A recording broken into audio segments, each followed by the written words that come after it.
My name is John Kiriakou. I was a field agent for the CIA.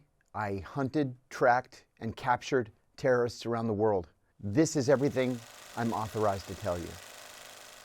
I'm not allowed to say how many officers or what percentage of CIA officers are dedicated to counterterrorism. After 9/11, the CIA became a paramilitary organization. We started borrowing special forces guys. They would be on loan to the CIA to just fly somewhere, kill somebody, and then fly back for the next Tuesday meeting.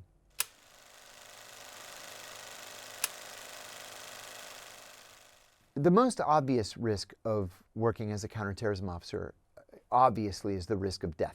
There were two guys who I worked with in CTC, the Counterterrorism Center, Helga Bose and Mike Spann, who were killed in the line of duty. And it wasn't just them. I was the chief of the counterintelligence branch in the Osama bin Laden group. The woman that I sat next to was killed in the line of duty in the Khost bombing in Afghanistan. The suicide bomber, he blew her and 6 of our colleagues up. So death, destruction, but on an equally personal note, your marriage is probably not going to survive an operational tour in the Directorate of Intelligence. The stress is just otherworldly. It's the most difficult and dangerous thing you can do as a CIA officer for a variety of reasons. First, when people join terrorist groups, they do that because they are true believers. And in most cases, they hate you or what you stand for more than they love life itself. And so they are very happy to die for a cause. At the same time, if you're working counterterrorism issues, you generally aren't doing it in London or Paris or Ottawa. You're doing it in Yemen, Somalia, Afghanistan, Pakistan. In Pakistan, unless you were going to carry out an operational act, you had to stay on the compound. It was just simply too dangerous.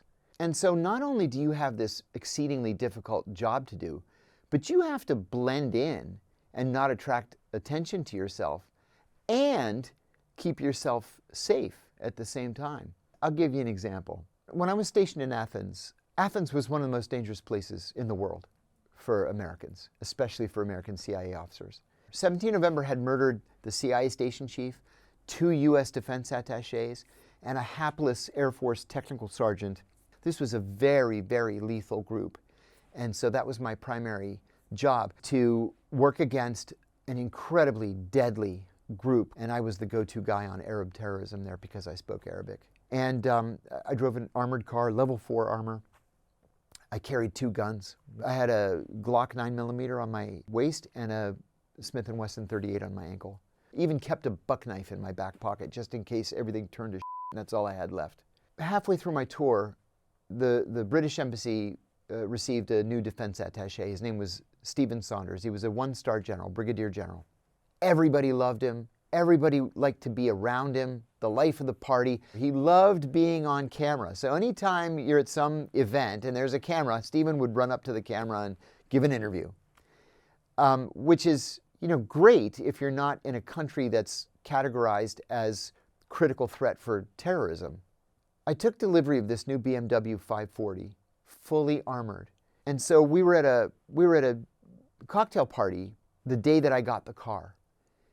And I was standing there with Stephen. He was making fun of me, and he says, "You Americans, you're so obsessed with security. It's a NATO country. What are you so afraid of?"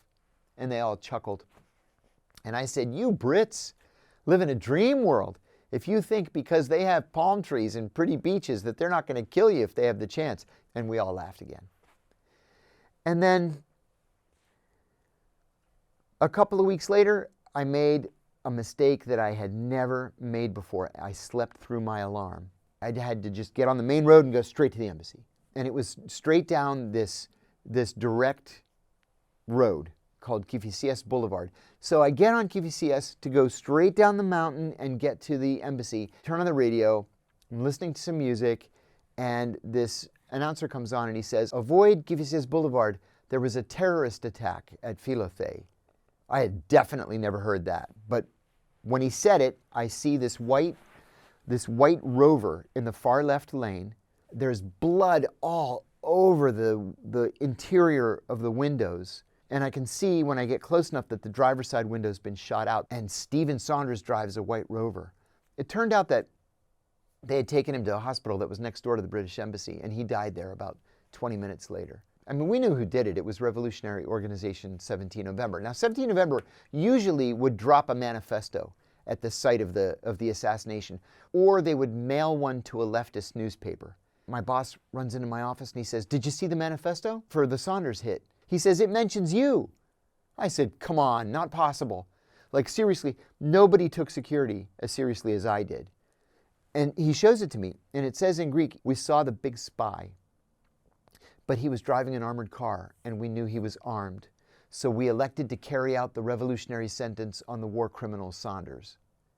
And he said, "You got to go. We're going to take you to the airport. You're going to go home. We'll pick up your kids. We'll pick up your wife. We'll pack at your house." So we flew out. The night before that happened was the last night I spent in a house with my wife. And we were divorced soon after. She was just like, "Yeah, I'm not doing this anymore."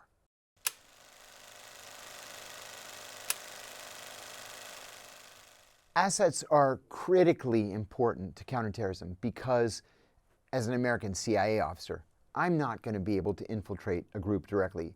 I was one of only a handful of CIA officers who spoke fluent Arabic. Even with my fluent Arabic, I spoke with an accent.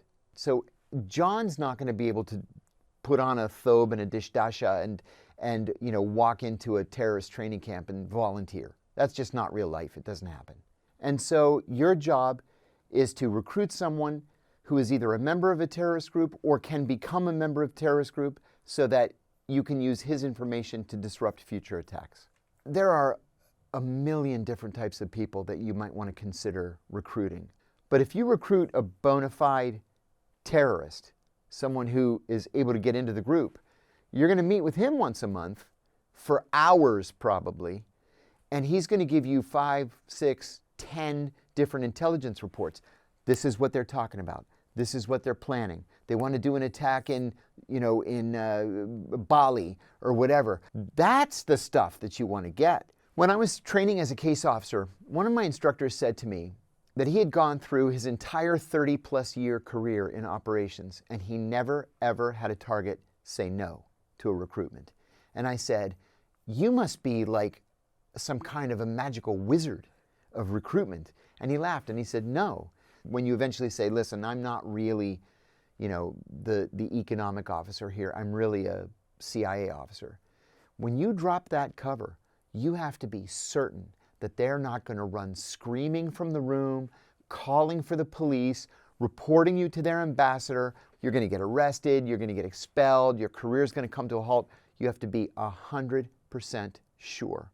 That's where you take them to lunch, you take them to dinner, you spend weekends together, you do day trips, your wives become friends, your kids are playing together, to the point where you have figured out by now whether he has a vulnerability, and a vulnerability can mean a lot of different things. Maybe he just really, really loves his kids. That can be a vulnerability, because then that allows me to say, "I see how much you love your kids. I know you want your kids to go to the best schools. I can literally get your kid into Harvard. And I'll pay for it too, by the way." And he says, "Well, what do you want in exchange?" "Well, I want the plans to that new Russian tank. I'd really like to get a peek at it."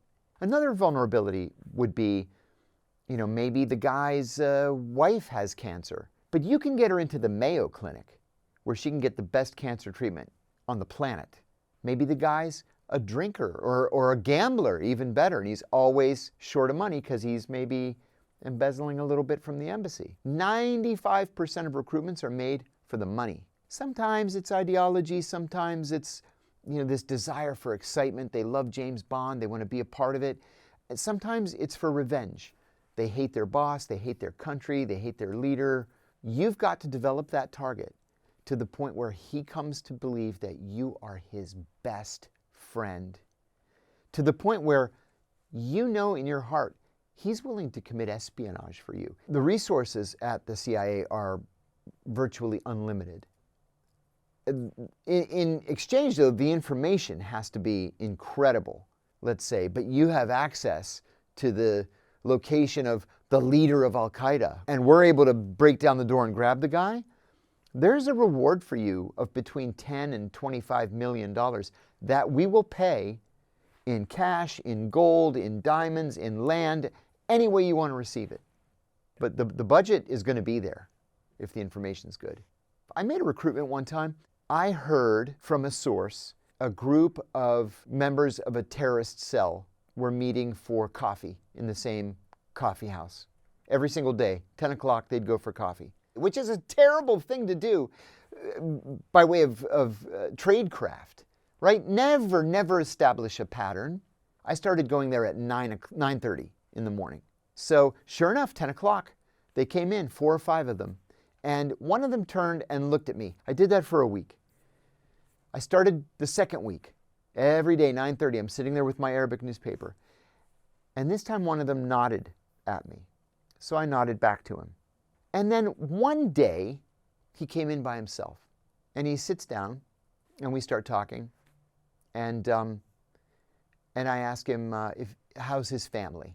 Oh, he said, my wife is in Cairo with my son and my daughter, and I've never met my son. He really was a family man. He was religious. He made some bad decisions and ended up in Afghanistan. And he just wanted to go home. And I said to him, if that's all you want, you just want to go home? I said, well, I can take care of that. To make a long story short, I recruited him. I got him his passport. I gave him some money to get himself established again and put him on a plane. And he gave me in return everything I had asked for. Very specific information that we use to actively recruit other Al-Qaeda members. I asked him at the end of it, why did you let me recruit you?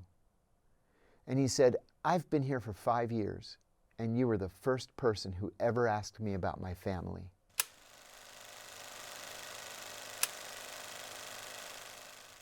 There are no tactics taught to help you ingratiate yourself with potential targets. You either have it in your gut or you don't. So a normal asset meeting, you go through the Mad Minute, where you followed here, where you followed home last time. Do you have any problems, any concerns during the course of the month? And let's meet 1 month from tonight, at 8 o'clock at such and such a hotel. Then you sit down, you have a coffee. How was your month? How are things going? What have you heard? What do you think about this guy? What do you know about him? Do we need to be worried about him? Is he going to be in charge of the weapons cache? That kind of thing. It's not unusual for a meeting to last 2 or 3 hours. I was in a meeting once that lasted 8 hours. It could be at a safe house. It can be walking down the beach. Anywhere where you're going to be safe and that will be private. There was one source I recruited. It was too dangerous to meet him in the country that I recruited him in. So we would fly to Europe and we would meet in Europe once a month. And we would meet like 8 hours a day for 3 days. And then I would take a train to a different country so it didn't look like we were both flying back from the same city at the same time and it didn't arouse any suspicion. Yeah, some meetings by necessity are conducted in cars. And so sometimes you're going to have to do what's called a CPU, a car pickup. You want to be able to pick the person up at a spot where as few people as possible are going to see you. Maybe you're doing it in a semi-residential area where he's standing on a corner. You come down an alley instead of a main street. He jumps in the car and you take off. Let's say the meeting is at 2 o'clock. You want to be there between 1:58 and 2:02. And if you're there at 1:58 and he's not there, you do one more run. And if he's not there by 2:02, you abort the meeting and you try it again 24 hours later or 72 hours later, or whatever your agreement is. You don't want somebody to say, I wonder why that car keeps driving in a loop, and then they write down your license plate number. You don't want to come to anybody's attention.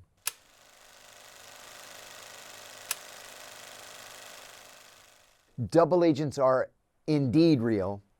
Double agents are a very, very big problem on both sides of the double. I was well into my career, and I had a great friend who was a station chief. He called me one day. I was at headquarters, and he called me from overseas, And he said, hey, I was hoping you could do me a favor. One of my guys has recruited a double agent. The double doesn't know that we know he's a double. The enemy country has instructed the double to demand to only speak with the station chief. And he said, I live here. It's too dangerous for me to meet with this guy. Can you fly out here and pretend to be me and handle the double agent? I said, of course. So I fly out and I meet with the guy. I meet him in some hotel, and I give him a big bear hug at first, which is unusually warm in the Middle East, but I needed to pat him down for weapons. And he didn't have any weapons. And so I made a big deal of taking off my jacket to show him that I didn't have any weapons. I sat down, we ordered some coffee from room service. He said, are you the chief? I said, you asked for him, you got him, buddy. I'm the chief. I would meet with him once a month. And this went on for about 6 months. We were getting, the take on everything that he was reporting back and what the enemy country was telling him to do. Finally, I'm at headquarters one day. I get a call from a sister agency. And the woman says, are you handling this double case? And I said, yeah. Listen, he's been instructed to kill you in the next meeting. I said, oh, come on. I said, the guy's afraid of his shadow. He's not going to kill me. I know him well. He's a coward. He's not going to pull a gun and shoot me. But even if he were to pull a gun and shoot me, how about this? Usually, he calls me when he's coming into the lobby of the hotel. I'll tell him to come up to the room directly. And when he comes in, I'll prop the door open. When he comes in, I'll grab him, take him down. You guys burst in from the other room, and we get him. They reluctantly agreed with a proviso that I wear a bulletproof vest. I said, fine. So I fly back out, and 4 armed security guys in the lobby. And it turns out the bad guys have 4 armed security people in the lobby. And they're all kind of looking at each other sideways like, who are these guys? What's that bulge on that guy's waist? That kind of thing. And they're all just kind of standing around staring at each other. So he calls me, the double. And I said, come up to room, whatever it is, 615. He comes to room 615. I've propped the door open. He comes in. I tackle him. He's trying to get the gun out of his waistband. I have his arm, his hand. My colleagues burst in from the side, and I'm just sitting on him. I have him pinned down on the floor, and I'm sitting on his chest. In the meantime, he's just like, Allahu Akbar, Allahu Akbar. And so my liaison partners gave him a shot of Demerol and knocked him out. We put him on a gurney and covered him up like he was dead. And we put him in the service elevator, took him down, put him in an ambulance, and we took him to intelligence service headquarters. He woke up 2 hours later, tied to a chair. I said, we can do it the easy way, we can do it the hard way. It's totally up to you. We know who you are. He was the leader of that country's Hezbollah wing. I said, we want all the weapons, all of them. We know that you're the keeper of the weapons. He's like, F you. So I said to liaison, we should just break into his house. I mean, there's a good chance all these weapons are just in his house. And they said, we can't. He's got a live-in maid, and she doesn't know anything, and she never, ever leaves the house. And I said, okay, well, let's just declare a gas leak in the neighborhood, and then we'll evacuate the cul-de-sac. And then we'll just go in, bring a locks and picks team in and just pick the lock. They said, no, we can't do that. We don't have gas lines in this country. We use propane. Bring a propane truck. We'll leak the propane. Then we'll just declare the emergency. The fire department comes. They evacuate all of the 6 houses. We break into his house and we find a safe, like a double-sized gun safe. It was enormous, the biggest gun safe I've ever seen. The weapons have to be in there. So we bring the locks and picks team in, and they've got, the stethoscope on, and they're doing the tumbler, and they crack the safe. They open it, and it's empty, except for this handwritten, like childlike handwritten map. So we get in these 2 Jeeps. We drive south, as the map tells us to do. We get out where it tells us to get out, and we found this bunker full to the ceiling with every weapon they had, landmines, hand grenades, rocket-propelled grenades, everything they had. We completely put Hezbollah out of business in that country. And as it turns out, he's still in prison 25 years later.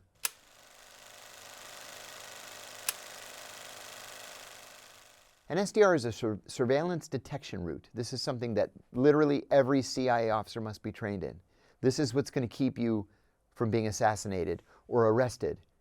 And so you leave what's called your kickoff point. It could be home, the office, wherever you happen to be. You'll do one that's maybe 2 hours. If you're in a very hostile place, your SDR could be 8 hours. You're changing into pre-positioned cars, you're taking the subway, then you're walking, then you get in a different car, maybe you take an Uber for a little bit of it. An SDR comes in 4 different phases. The kickoff phase, you just go from your kickoff to point A.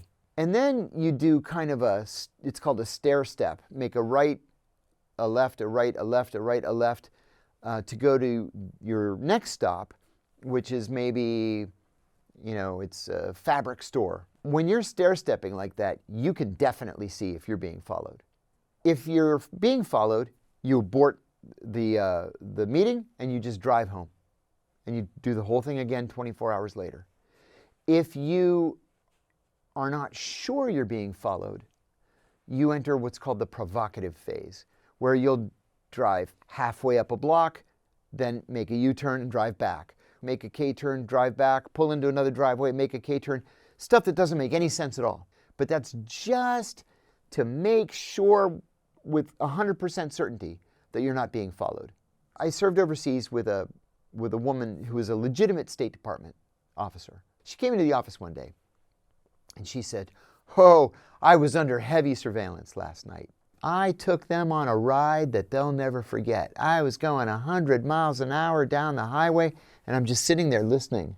Because what happened was they determined that because she tried so hard to lose them, she must be the CIA officer. And so they never ever surveilled me because I'm going to the wine store and going to the fabric store and then I'm driving home. But they were plenty interested in her. You have to be very, very careful not to establish patterns. And I almost got myself burned twice. So there was one point where I was flying to Eastern Europe once a month to handle an asset that I had recruited. He was very proud of the village that he had come from. It was high up in the mountains.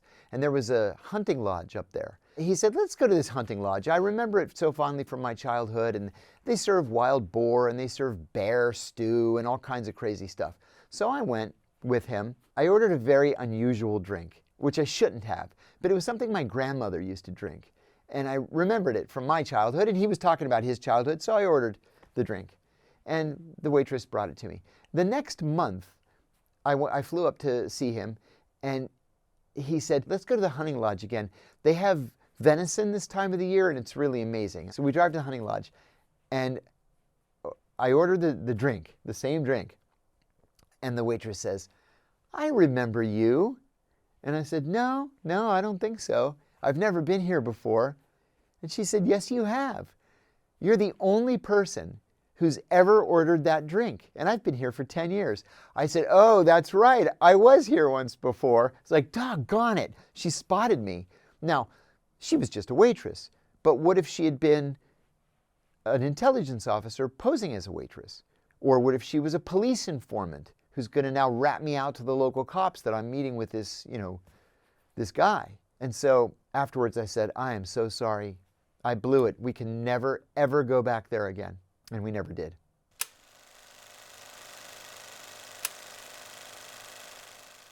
In January of 2002, I was named Chief of CIA Counterterrorism Operations in Pakistan. And there was a flood of Al-Qaeda fighters across the border into Pakistan.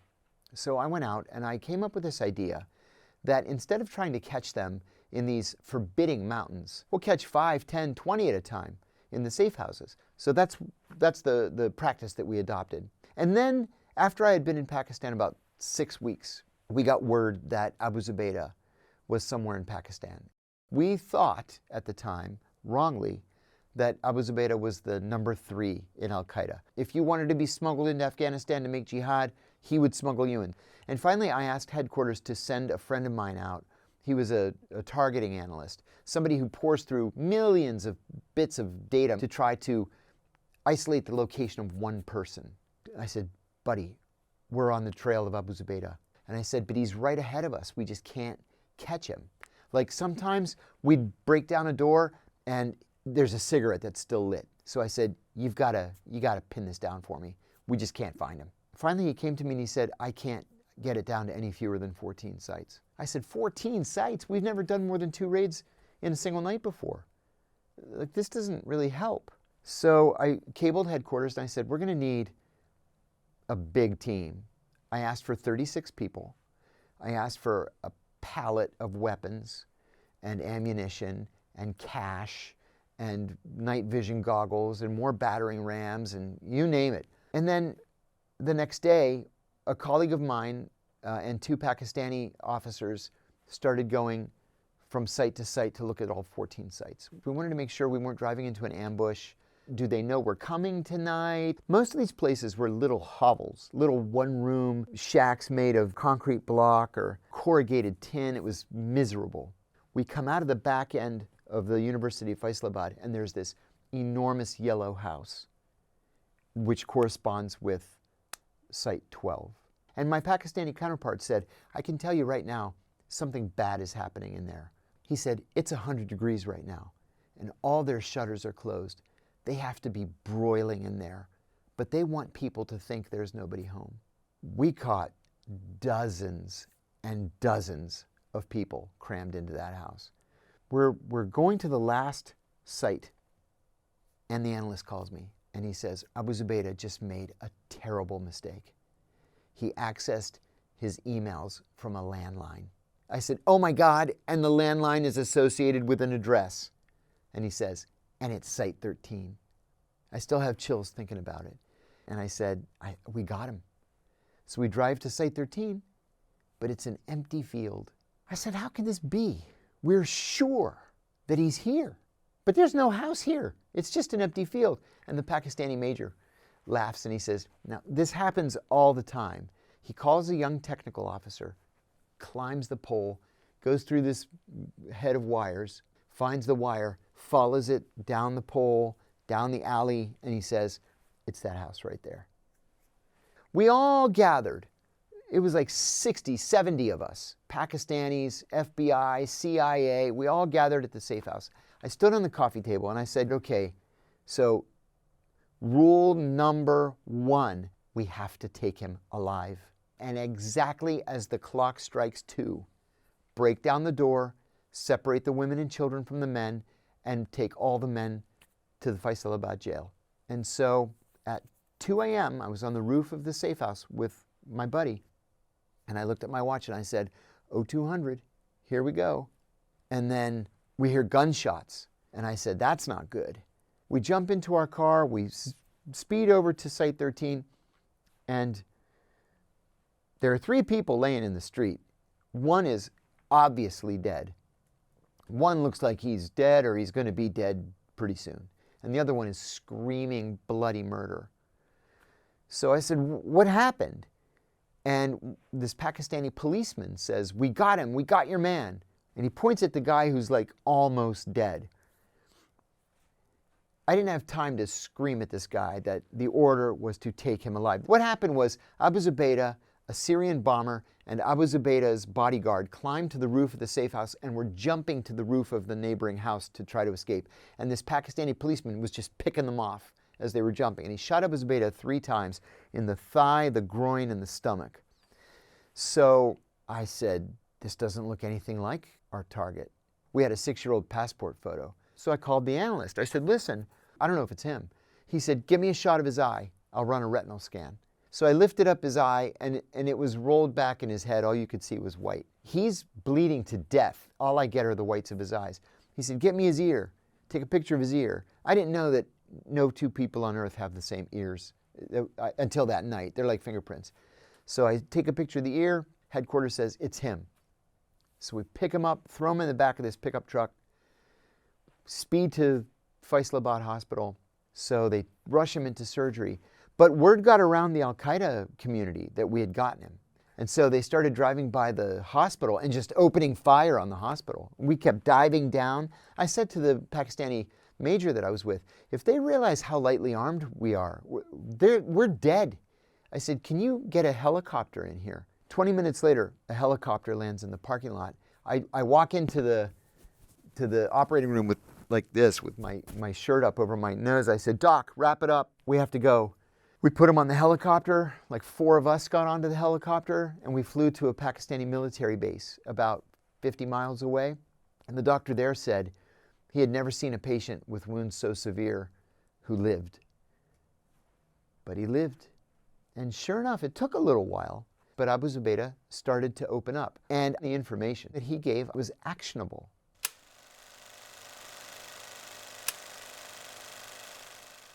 The way we prepared for raids in Pakistan was actually quite simple. I went online with my CIA credit card and I bought everything I needed. I bought battering rams and bulletproof vests, weapons and ammunition and walkie-talkies, you name it. We didn't have gear that I think most people would consider to be sophisticated. We all had 9mm, just 9mm, because they're so reliable. We all had bulletproof vests. A couple of the guys had helmets, not many. Lots and lots and lots of ammunition. And that was pretty much it. We got a tip with an address. We had 2 CIA officers, 2 FBI agents, and 2 Pakistani officials. And we went at 2 o'clock in the morning, counted 1, 2, 3, boom with a battering ram, bust the door down, throw in a flashbang grenade, just to scare everybody and make them disoriented. And we grabbed these 2 kids. They're 18, 19 years old. They both burst into tears. And so we got a tip later in the week from a friendly Arab intelligence officer. So we did it again, and we caught some serious people the second time. A relatively senior member of Egyptian Islamic Jihad and some Al-Qaeda, like mid-level Al-Qaeda fighters. We did it at 2 a.m. because like literally everybody in Pakistan is sound asleep at 2 a.m. It's like they just closed the country. There's no traffic, there's nobody out there, everybody's asleep. And so we figured that was our best chance of not getting caught.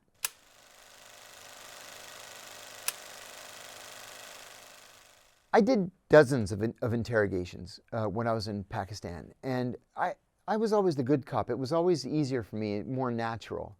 And the Pakistanis, because it was their country and their rules are different than ours, they could be the bad cop. So the very first interrogation I did was of a Jordanian prisoner. They brought him in and we chained him to an eye bolt in the table. And I said, I'm from the American government and I want to ask you some questions. And he says, very well. Then I laid out a map of the Afghan-Pakistan border and I told him with his finger to show me exactly how he crossed the border. We knew how they were crossing the border. We called them rat lines. We knew where the rat lines were, but he told me the truth. And I thought, you know what, this actually works. And so brought in the next prisoner. Now there were some that had read the Al-Qaeda training manual, not knowing that I had also read it. And so they're like, you know, they pretend to pass out and they just fall off the chair. And you're just sitting there, and then like they're laying on the ground, they open one eye, and you're like, get back on the chair. What's the matter with you? And then they get up back and sit on the chair, and then they go, like this stomach pain, and you're like, buddy, I read the Al-Qaeda training manual. I know all the different things you're going to try to do. And then they just won't answer any questions. So we send them back to the jail. The ones that were cooperative, for the most part, ended up being released. Some were held for a while in Pakistan, then they were expelled, sent back to their home country. But the ones who were uncooperative from Pakistan went to Guantanamo.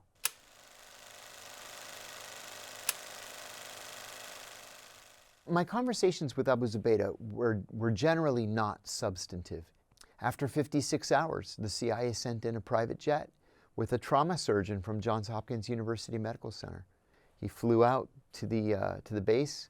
They picked up Abu Zubaydah and they took him to the first of about a half a dozen secret sites. They took him all over the world just to make sure that the flight couldn't be traced. So he arrived at the secret site and was given 6 weeks to recover from his gunshot wounds. And so after 6 weeks, he was well enough to be interrogated. So an FBI agent by the name of Ali Soufan began interrogating him in that FBI way where you treat people with respect and establish this rapport. Maybe you offer him a cigarette or an orange or a cup of tea, or if he's really, really helpful, you let him write a letter to his parents or whatever. And sometimes that takes days, weeks, months, whatever, but they always open up. And sure enough, it took a little while, a number of weeks, but Abu Zubaydah started to open up. And everything that he gave Ali was true. And it was actionable. For example, we didn't have any idea what the Al-Qaeda wiring diagram looked like. This sounds nuts now, but in the immediate aftermath of 9/11, we didn't know what this Al-Qaeda really was. The other thing he told us was even more important. So Abu Zubaydah told us about Khalid Sheikh Mohammed. We had never heard the name before. And we were able to focus all of our counterterrorism assets just to find Khalid Sheikh Mohammed. And we found him. It took us another year, but we found him. 9/11 was still an open, fresh criminal investigation. And so, the FBI needed to be interrogating these prisoners. And the CIA resented that we were overseas and the FBI was in charge of the interrogation, because the traditional relationship is that the CIA is always in charge overseas. The CIA insisted that it be them. And so the CIA was not willing to be patient.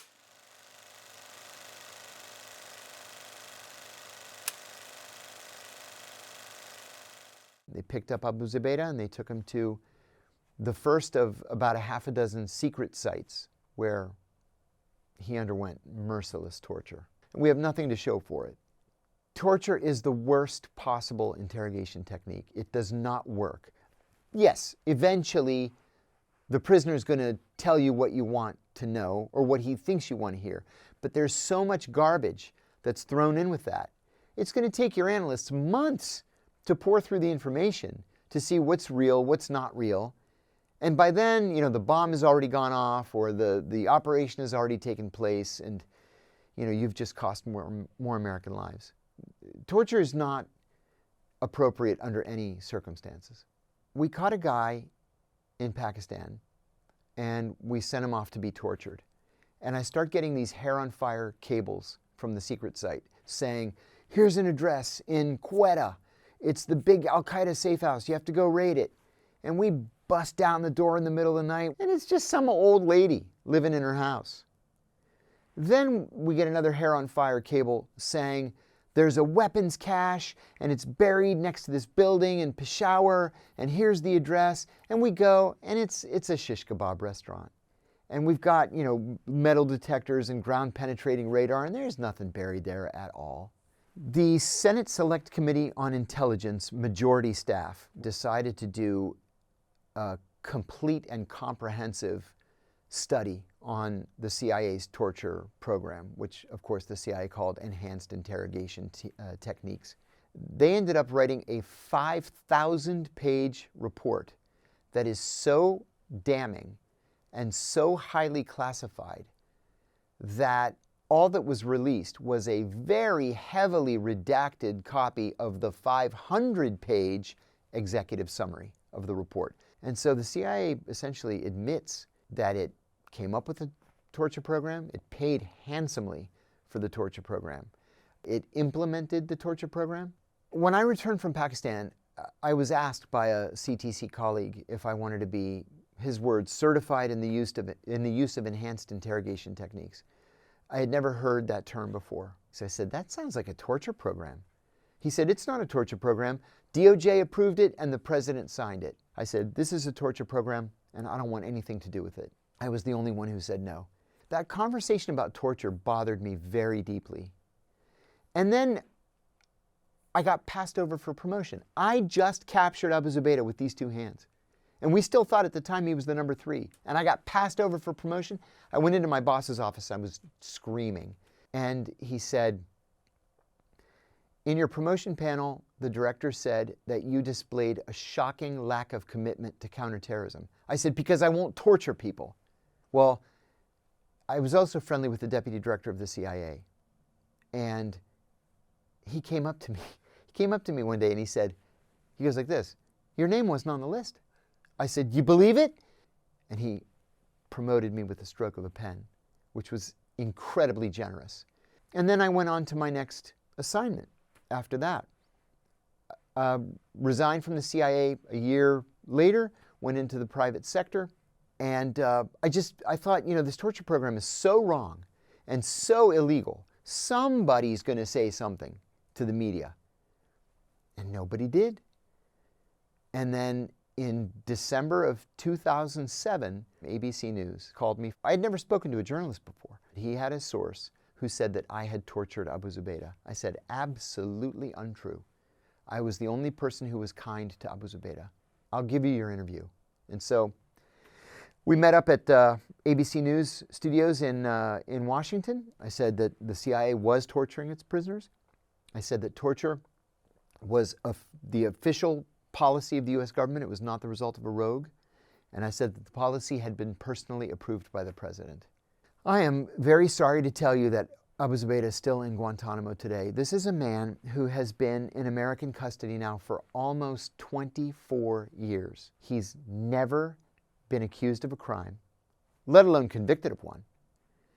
And according to the Senate torture report, quoting the CIA, he will never be freed, and when he dies, he'll be cremated and his ashes thrown into the Caribbean. It's un-American. I've been in touch with his attorneys, and they continue to be slightly hopeful that the political tide will eventually change and somebody in the White House is going to do the right thing. I hope that's the case. I think he should have been released many years ago when we first realized that this was not the number 3 in Al-Qaeda, that he had never committed a crime against Americans. He had never joined Al-Qaeda. And even if he had founded the House of Martyrs safe house and the Kandahar and Helmand training camps, he's paid for those crimes many times over. He should be released.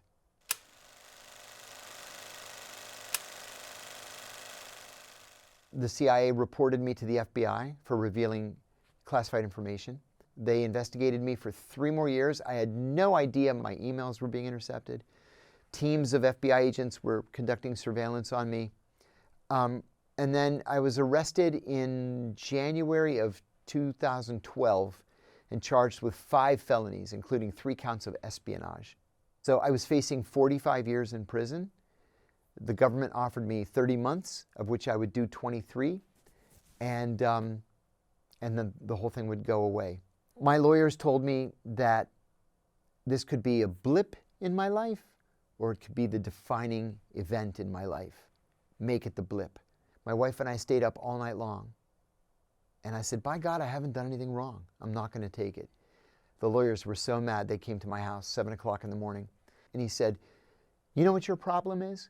Your problem is you think this is about justice. And it's not about justice. It's about mitigating damage. Take the deal. And I said, if I don't take the deal and I'm convicted, what am I realistically looking at? And he said, 12 to 18 years. Take the deal. And so I took the deal. The sad irony, I would even call it the sick irony of this whole story, is that I'm the only person who had any connection whatsoever with the CIA's torture program who went to prison. Not because I tortured anybody, but because I blew the whistle on it.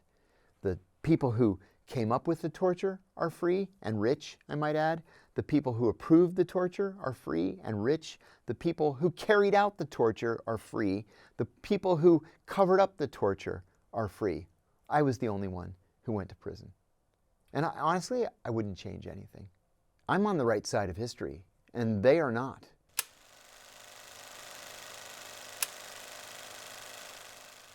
I started working for the CIA on January the 7th, 1990. And my first job there was in an office. It was to be an analyst. I got bored with analysis in 1997. And so I decided to make a very unusual switch to counterterrorism operations. A counterterrorism ops position opened where they were looking for an officer who spoke either Greek or Arabic.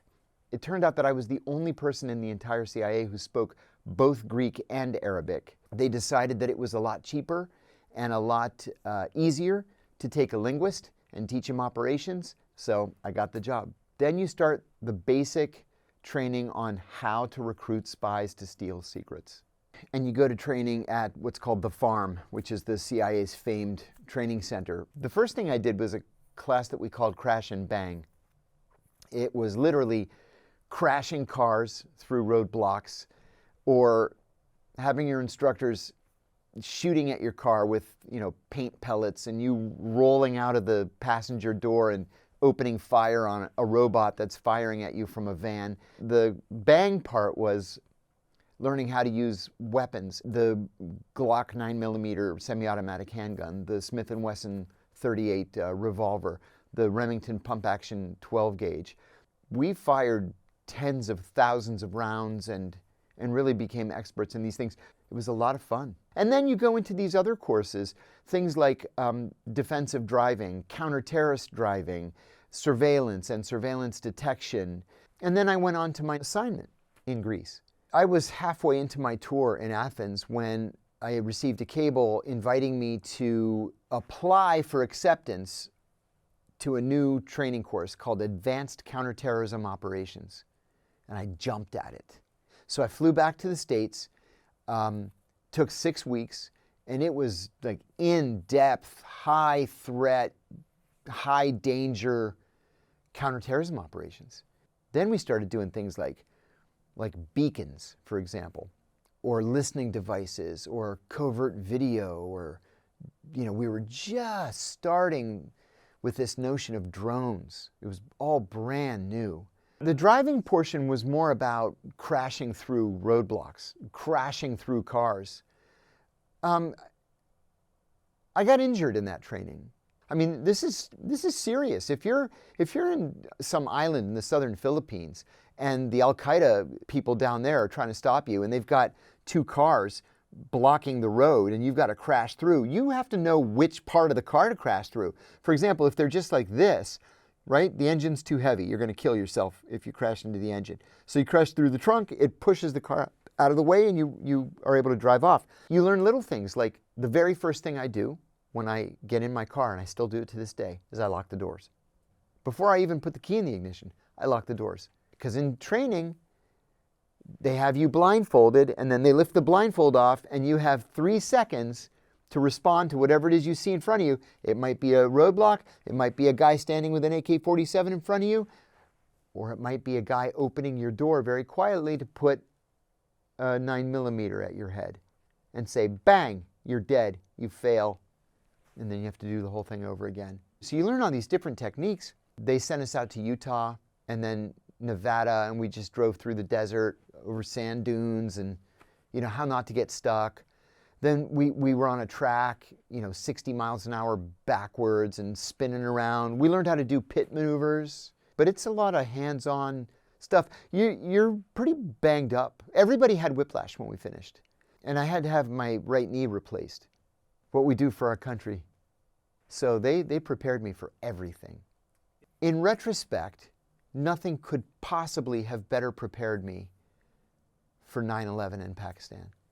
I had been in Greece for a couple of months and I had bought a 50-inch TV.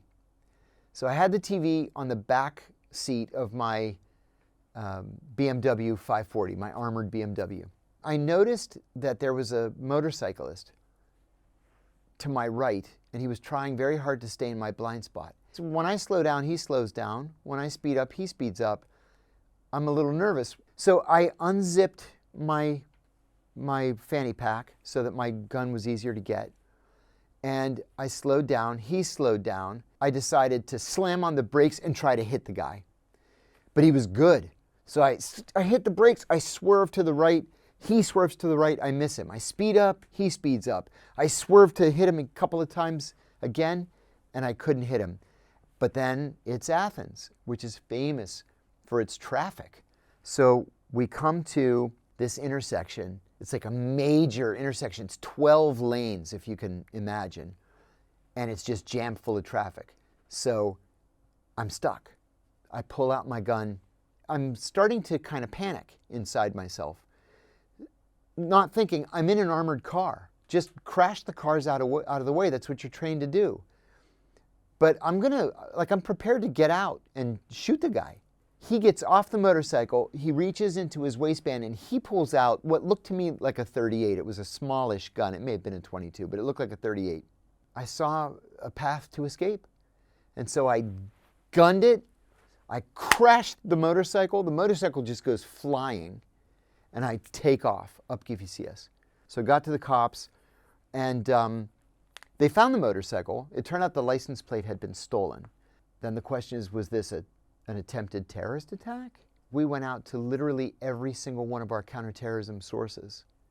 None of them knew anything. And in the end, and it was a weeks-long investigation, they determined that it was an attempted carjacking.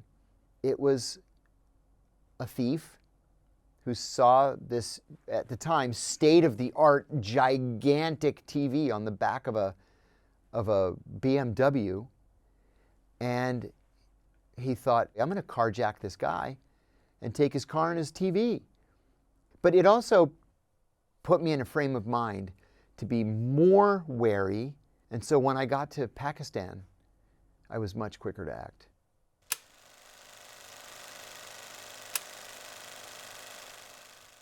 I really believe that the future of counterterrorism is a combination of human intelligence and drones. To infiltrate terrorist groups, though, the drone's not going to collect the information. You know, these bad guys, they exercise electronic discipline. They're not going to say, the plans for the next terrorist attack are going to be this, you know, on the phone. You need human beings inside these groups to figure out what exactly they're planning to do. But then when it comes time to confront them, I think we're very quickly getting to a point where you're not going to see CIA officers on the ground with M4s and bulletproof vests and helmets parachuting out of planes. It's going to be drones with Hellfire missiles attached to their undersides. I'm worried about AI vis-a-vis counterterrorism. First of all, it's tough enough as it is to cross borders with 6 different identities, right? How in the world are CIA officers going to cross borders or get through airports with facial recognition scans and AI, you know, following their every movement around the world? At the same time, AI makes the bad guys smarter.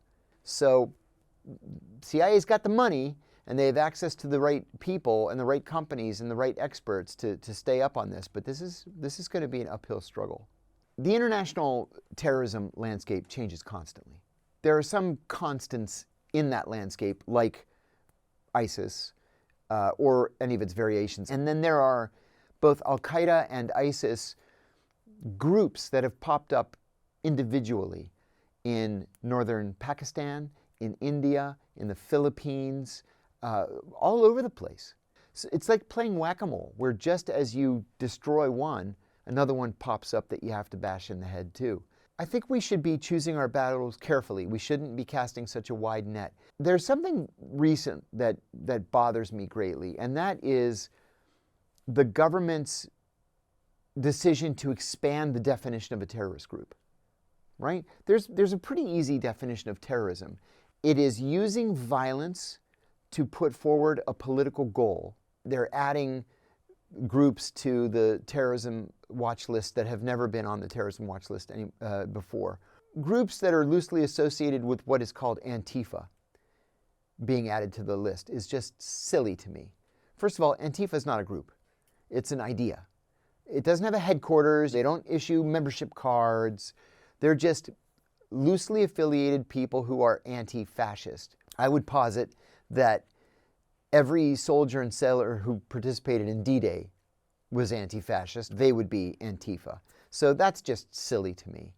To me, that's a mistake because it diverts attention and it diverts finances. We should be focused on the groups that mean us harm, real harm. We should be out there trying to hunt down the people who have taken an oath to kill Americans. So I'm worried that it's too easy now to describe people as terrorists. I disagree with President Trump's decision to declare the narco groups in Mexico and elsewhere in Latin America as terrorist groups.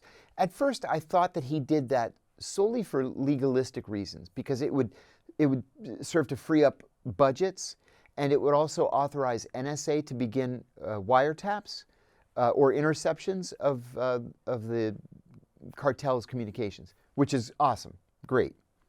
But declaring them terrorist groups, other than allowing the Pentagon to drone their boats, which may or may not be their boats, I think it's misguided. I'm more of a civil libertarian in this respect, in that if these people are so dangerous and have committed such terrible crimes against the United States, charge them with a crime. You can't just not like somebody's face so you fly around the world to kill them. We're a nation of laws, and we should abide by those laws. So Anwar al-Awlaki, for example, the spokesman for al-Qaeda, guy's an American citizen, born and raised in New Mexico, self-radicalizes, joins al-Qaeda as their spokesman. We blew him up with a drone. He had never been charged with any crime. If he was as bad as you say he was, you at the CIA, then have the Justice Department file a charge against him. But you can't just go around the world murdering people whose politics you don't like and still profess to be this beacon of, respect for human rights. I like to consider myself a realist. If I had my way about it, I would tear the CIA down to the bare studs and maybe rebuild it, but as a shell of what it is today. But I know that's not going to happen. And so it's up to the rest of us, through our elected officials, to make sure that the CIA remain law-abiding or become law-abiding. Besides that, I often encourage young people to apply to the CIA. You can actually affect change from the inside. And I know that's how, if there's going to be change, that's how it's going to be. It's going to come from the inside. If people want to find more of your work, where can they find you? My first 7 books were about the CIA. I have several podcasts. I have one called John Kiriakou's Dead Drop. I have one called Deep Focus with John Kiriakou. That's on YouTube. And then I'm starting a nationwide speaking tour. I had a successful speaking tour around England, Scotland, Wales, so we're going to do it here in the States.